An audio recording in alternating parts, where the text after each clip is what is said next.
Hello dear student, पिछली बार जो है हमने हमारा कैपेसिटर और कैपेसिटेंस का कंसेप्ट स्टडी किया था।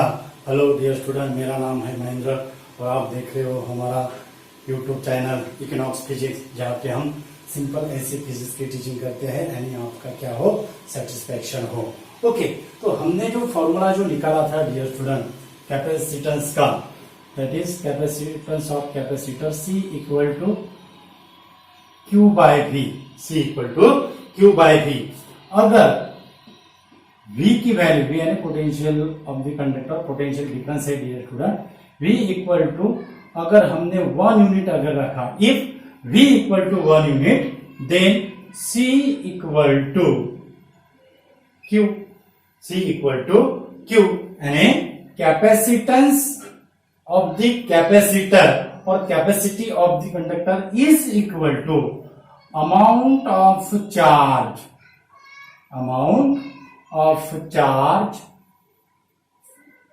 required, amount of charge required to raise the potential of conductor, to raise the potential of conductor by 1 unit. Amount of charge required to raise the potential of conductor by 1 unit. ऐसी भी इसकी definition होगी dear student, और definition कैसी होगी? It is the ratio of charge to potential difference, it is the ratio of charge to potential difference. अब 1 farad की definition क्या होगी? 1 फैरेड के लिए हमें 1 कूलम लेना पड़ेगा चार्ज की वैल्यू, और पोटेंशियल डिफरेंस की वैल्यू क्या लेना पड़ेगा? 1 वोल्ट लेना पड़ेगा। यानी capacitance of capacitor, capacitance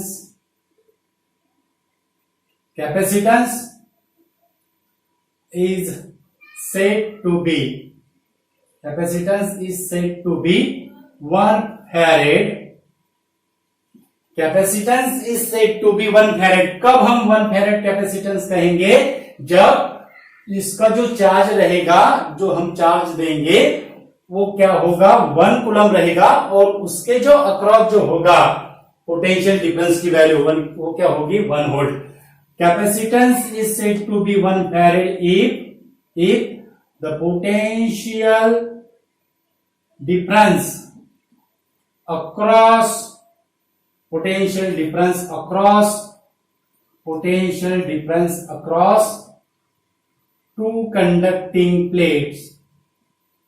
potential difference across two conducting plates, is 1 unit.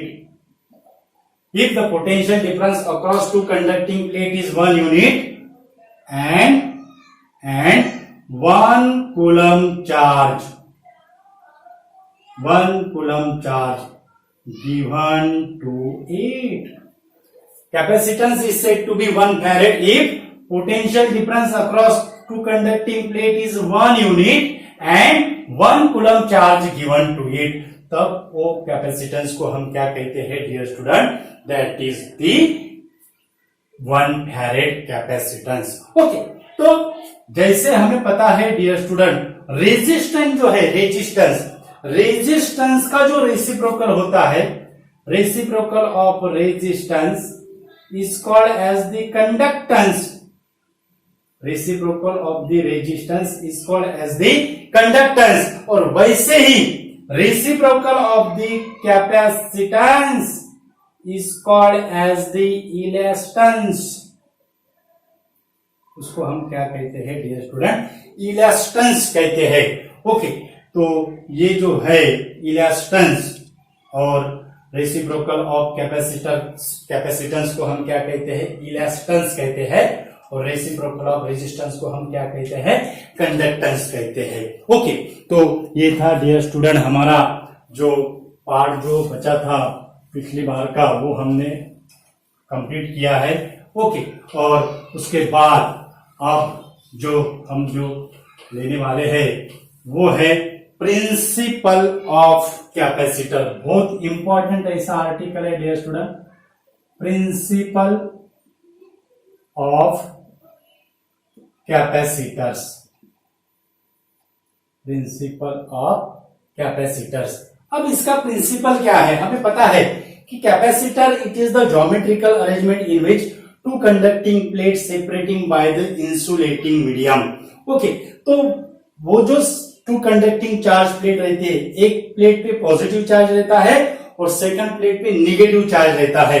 Okay, तो वो पॉजिटिव प्लेट और निगेटिव प्लेट वो कैसे आए हैं, यानी चार्ज करके 1 by 1 वो प्लेट रखी है या 1 चार्ज प्लेट है, उसके बाद में सेकंड इंसुलेटिंग प्लेट रखी है और उस पर चार्ज इंड्यूस हुआ है, कैसा है, क्या प्रिंसिपल है कैपेसिटर का, तो आज हम वो क्या करेंगे डियर स्टूडेंट, आपके साथ डिस्कस करने वाले हैं। ओके, तो प्रिंसिपल ऑफ कैपेसिटर में पहले हम कंसीडर करते हैं positive charge plate, positive charge plate. Okay, तो इस पे हमने पॉजिटिव चार्ज क्या किया, डिपॉजिटेड किया। ओके, तो ये हमारी हो गई P1 प्लेट। ओके, P1 कहेंगे हम इसको, P1 प्लेट है ये, और इसका जो चार्ज होगा वो चार्ज है पॉजिटिव Q, इसका चार्ज क्या है, पॉजिटिव Q। तो इसकी जो कैपेसिटी जो होगी वो कैपेसिटी होगी दैट इज, उसको हम C1 से डिनोट करते हैं, C1 equal to Q by V, C1 equal to Q by V। Okay, अब ये पॉजिटिव चार्ज कंडक्टिंग प्लेट के पास अगर हमने अनचार्ज कंडक्टिंग प्लेट अगर रखी, अनचार्ज कंडक्टिंग प्लेट अगर रखी, तो by the process of electrostatic induction, by the process of electrostatic induction, जो नियर साइड है वो नियर साइड में इसका जो चार्ज है इससे अपोजिट चार्ज नियर साइड में प्रोड्यूस होता है, और उसके फार साइड में जो चार्ज रहेगा इसका, उसका क्या होगा, सेम चार्ज क्या होगा, प्रोड्यूस होगा। यानी नियर साइड में इसके अपोजिट चार्ज होगा, यानी नियर साइड में होगा निगेटिव चार्ज। कौन सा चार्ज होगा, निगेटिव चार्ज होगा। ओके, क्या होगा, निगेटिव चार्ज प्रोड्यूस होगा, निगेटिव चार्ज प्रोड्यूस होगा। ओके, और फार साइड में पॉजिटिव चार्ज प्रोड्यूस होगा, उसको हम इंड्यूस चार्ज कहते हैं, निगेटिव और पॉजिटिव इसको हम इंड्यूस चार्ज करते हैं। ओके, तो it is induces by the electrostatic induction process. Okay, electrostatic का स्टार्टिंग में हमने आपको इलेक्ट्रोस्टैटिक इंडक्शन क्या है, कैसा है, 11th स्टैंडर्ड का जो हमारा वीडियो जो है उसमें हमने डिटेल कहा है डियर स्टूडेंट। ओके, तो ये जो पॉजिटिव चार्ज और निगेटिव चार्ज, अब क्या होता है, निगेटिव चार्ज से ये प्लेट का जो पोटेंशियल है वो क्या हो रहा है, डिक्रीज हो रहा है, और पॉजिटिव चार्ज से ये जो पोटेंशियल है इसका पोटेंशियल क्या है, इंक्रीज हो रहा है। ओके, और टोटल अगर चार्ज अगर देखा गया है तो 0 आ रहा है, यानी हमें क्या करना पड़ेगा, इसका जो एक जो चार्ज है फार साइड का और नियर साइड का, एक जो चार्ज है वो चार्ज हमें क्या करना पड़ेगा, रिड्यूस करना पड़ेगा, उसको रिमूव करना, रिड्यूस नहीं, उसको रिमूव करना पड़ेगा। ओके, तो हम कौन सा चार्ज रिमूव करेंगे, हमारा एम क्या होना चाहिए, हम कैपेसिटर ऐसा डिवाइस बनाना चाहते हैं कि जिसका पोटेंशियल जो डिफरेंस है वो पोटेंशियल डिफरेंस की वैल्यू क्या होना है, कम होना है। It is possess the it acquire the it store the large amount of charge at the small potential difference, ये प्रिंसिपल है। ओके, तो हमें क्या करना पड़ेगा फिर, ये जो पॉजिटिव जो चार्ज है ये पॉजिटिव चार्ज को हमें क्या करना पड़ेगा, रिमूव करना पड़ेगा। ओके, अब पॉजिटिव चार्ज रिमूव ऐसा ही होगा क्या, नहीं होगा, क्योंकि it is the bound charges, it is the bound charges. अब बाउंड चार्जेस को अगर हमें अगर रिमूव अगर करना है तो वो बाउंड चार्ज को हमें क्या करना पड़ेगा, फ्री करना पड़ेगा, वो बाउंड चार्ज को हमें क्या करना पड़ेगा, फ्री करना पड़ेगा। और बाउंड चार्ज को फ्री करने के लिए, बाउंड चार्ज को फ्री करने के लिए ये जो प्लेट जो है, ये जो प्लेट है ये प्लेट हम यानी कंडक्टिंग सेकंड जो कंडक्टिंग प्लेट है, ये प्लेट हम क्या करेंगे, it goes to earthing, it is connected to earthing, it is connected to earthing. अब अर्थिंग से कनेक्टेड होने के बाद क्या होता है, अर्थिंग से कनेक्टेड होने के बाद यहां पे समझाते हैं फर्स्ट डायग्राम में, इसको अगर हमने यहां पे अगर कनेक्टेड अगर किया, ओके, तो ये तो बाउंड चार्ज है, ऐसे ही फ्री नहीं होंगे, इसको हमें फ्री करना है। तो अर्थिंग को कनेक्टेड करने के बाद यहां से जो इलेक्ट्रॉन जो क्या होंगे फ्लो होंगे, यहां से जो इलेक्ट्रॉन क्या होंगे फ्लो होंगे, वो ये चार्ज को it produce the free charges. ये जो इलेक्ट्रॉन है, ये electron by the help of electron this bound charges become the free charges, this bound charges become the free charges, यानी ये निगेटिव बनेगा, और निगेटिव होने के बाद it is flows to the earth, it is flows to the earth, यानी bound charge जो free charge है वो अर्थिंग से क्या हो जाएगा, फ्री चार्ज होगा, और it is goes to the earth में चला जाएगा, यानी सिर्फ रिमेनिंग चार्ज कौन सा है, that is the remaining charge on the plate, it is the negative charge, it is the negative charge. यानी कंस्ट्रक्शन क्या होगी, फिर कंस्ट्रक्शन क्या होगी कैपेसिटर की, capacitor consist of the two charge conducting plate, one is the positive charge and other is the negative charge which is connected to the earth, which is connected to the earth। अब इसका potential हमने V लिया था, okay, अब इसका potential V है और इसका पोटेंशियल अगर हमने V1 लिया, लेकिन निगेटिव चार्ज से ये जो पोटेंशियल है वो ये क्या हो गया है, -V1 हो गया है। तो रिजल्टेंट पोटेंशियल क्या होगा, रिजल्टेंट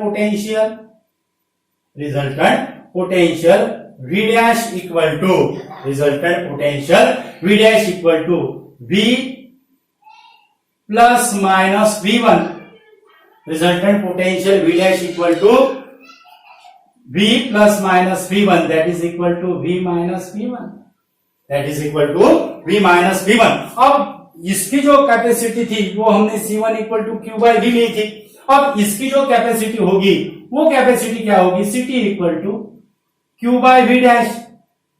Q पे चार्ज पे कोई इफेक्ट गिरेगा क्या, नहीं, चार्ज पे कोई इफेक्ट नहीं गिरेगा, चार्ज वैसा के वैसा रहेगा, इट इज कांस्टेंट, ओके। तो C2 equal to Q by V dash, therefore Q upon V minus V1, Q upon V minus V1। अब ये हो गए C2, अब ये हो गए C1, ये हो गया हमारा फर्स्ट इक्वेशन, ये होगा हमारा सेकंड इक्वेशन। अगर हमने फर्स्ट इक्वेशन का और सेकंड इक्वेशन का अगर हमने कंपेयर अगर किया तो क्या होगा, हमें क्या नजर आ रहा है कि जो C2 में जो सेकंड इक्वेशन का जो पोटेंशियल डिफरेंस की वैल्यू है, वो पोटेंशियल डिफरेंस की वैल्यू ये पोटेंशियल डिफरेंस की वैल्यू से क्या है, कम है, ओके। पोटेंशियल डिफरेंस की वैल्यू कम है, ये पोटेंशियल डिफरेंस है, यानी C2 की जो वैल्यू है, C2 is greater than C1, C2 is greater than C1। यानी क्या बेनिफिट क्या हुआ है सेकंड कंडक्टिंग प्लेट्स का, सेकंड जो चार्ज कंडक्टिंग प्लेट्स है उसका बेनिफिट क्या हुआ है, सिंगल कंडक्टिंग प्लेट से अगर हमने सेकंड कंडक्टिंग प्लेट्स अगर कैपेसिटर के कंस्ट्रक्शन में रखी है तो वो क्या होगा, उसका पोटेंशियल क्या करेगा, कम करेगा, और उसका कैपेसिटेंस की वैल्यू क्या होगी, बढ़ेगी। क्योंकि ये जो फॉर्मूला है, ये फॉर्मूले में अगर कैपेसिटेंस अगर बढ़ाना है तो हमें पोटेंशियल डिफरेंस की वैल्यू क्या करना पड़ेगा, कम करना पड़ेगा, और वही जो फंक्शन है वो फंक्शन क्या, कौन सा प्लेट ओबे कर रहे हैं, that is the second charge conducting plate. यानी इस पे है पॉजिटिव चार्ज और इस पे होगा नेगेटिव चार्ज, इस पे क्या होगा, नेगेटिव चार्ज। तो ये था डियर स्टूडेंट हमारा प्रिंसिपल ऑफ कैपेसिटर, ओके। और मानो अगर प्लेट अगर कंप्लीटली पैरेलल प्लेट है तो वो कैपेसिटर को हम क्या कहते हैं, पैरेलल प्लेट कैपेसिटर कहते हैं, उसका भी फॉर्मूला है कैपेसिटेंस का। उसके बाद ये अगर प्लेट अगर स्फेरिकल है, दो स्फीयर है, कॉन्सेंट्रिक स्फीयर है दो, and second sphere is connected to earth, उसको हम स्फेरिकल कैपेसिटर कहते हैं। और सिमिलरली दो सिलेंडर है पॉजिटिव चार्ज और negative, inner cylinder is a positive charge, outer cylinder is a negative charge which is connected to earth, उसको हम सिलेंड्रिकल कैपेसिटर कहते हैं। तो उसका भी कैपेसिटी का फॉर्मूला है। ओके, तो अगली बार जो है हम वो टाइप्स देखेंगे कैपेसिटर के, उसके बाद वो कॉम्बिनेशन सीरीज और पैरेलल की बहुत इजी ऐसी कॉम्बिनेशन है। ओके फ्रेंड्स, तो ये था हमारा सिंपल ऐसा एक्सप्लेनेशन प्रिंसिपल ऑफ कैपेसिटर में। वीडियो ज्यादा से ज्यादा स्टूडेंट तक पहुंचाइए डियर स्टूडेंट, और हमारे चैनल पे अगर यूजर है तो हमारा चैनल सब्सक्राइब कीजिए, क्योंकि ऐसे हम इंटरेस्टिंग बातें हमारे चैनल पे आप तक पहुंचाते हैं, आपके साथ डिस्कस करते हैं और सिंपल लैंग्वेज में हम टीचिंग करते हैं। तो ये जो है कंसेप्ट जो कैपेसिटर का है वो बहुत इंपॉर्टेंट ऐसा कंसेप्ट है। तो thank you so much dear student, आप हमें बढ़िया रिस्पॉन्स दे रहे हो। Thank you so much once again.